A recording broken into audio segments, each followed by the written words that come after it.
Hi చిన్నోడు, చిన్నమ్మ.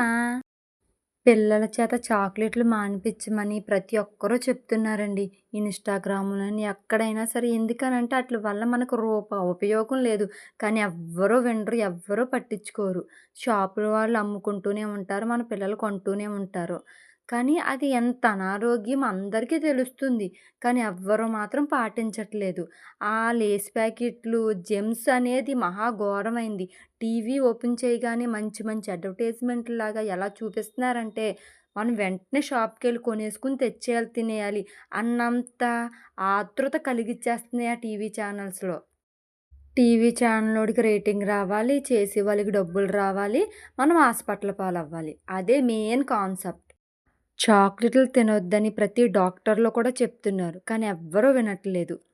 Main మార్పు మన నుంచే రావాలి. మనం పిల్లల బర్త్‌డేలకి ఎప్పుడైతే చాక్లెట్లు ఎక్కువగా కొనడం మానేస్తామో, 100%లో 50% చాక్లెట్ మార్కెట్ పడిపోయినట్టే లెక్క.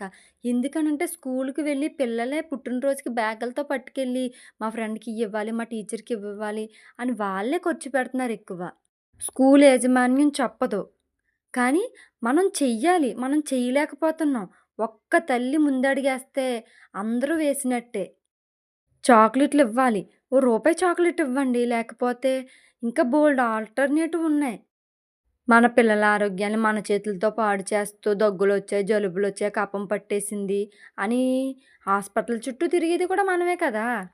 ఇలా చెప్పేవాళ్ళు పిచ్చోల్లా కనిపిస్తారు. ఎందుకనంటే మొఖాలు చూపిచ్చి తినొద్దు, తినొద్దు అని ప్రతి ఒక్కరూ చెప్తున్నారు. చెప్పినా సరే ఇలా స్క్రోల్ చేసేస్తాం అంతే. ఏదైనా తిండియి గానీ, ఏదైనా బొమ్మలయి గానీ ఇయొచ్చాయంటే కళ్ళు అప్పగించేసి అలా చూసేస్తాం. కనీసం దేవుడి వీడియోలు, మంచి మాటలొచ్చినా సరే అలా స్క్రోల్ చేసేత్తాం. ఉప్పుడెందుకులే అని. ఉప్పుడెందుకులే అనుకుంటే, ఇప్పుడు నుంచి మన మనస్సులో ధ్యానం ఉంటేనే అలాంటి చెడు పదార్థాల మీదకి మనసెళ్ళదు. దేవుడి మీదకి వెళ్తది. దేవుడిని నమ్ముకోమనంటే, అది దేవుడినొక్కడినే నమ్ముకున్నట్టు కాదు. మన ధర్మాన్ని మనం విడవకుండా, మనం చేసే పనిలో మంచి, మనం తినే తిండిలో మంచి ఆహారం తినాలి అనే కోరిక కూడా పుడతాది. మనం తినే తిండిలో మనకు కావాల్సిందేంటి? మంచి ఫైబరు, ప్రోటీను ఇలాంటివి. అన్‌హెల్తీ ఫుడ్డంతా కొనుక్కొని తినేసి దగ్గులొచ్చేసాయి. ఇంకివన్నీ పెట్టుకొని హాస్పిటల్‌కెళ్ళడం, స్కూల్ మానేయడం, ఇంకింట్లో అమ్మానాన్నలని బాధ పెట్టడం. ఇదే పనయిపోయింది.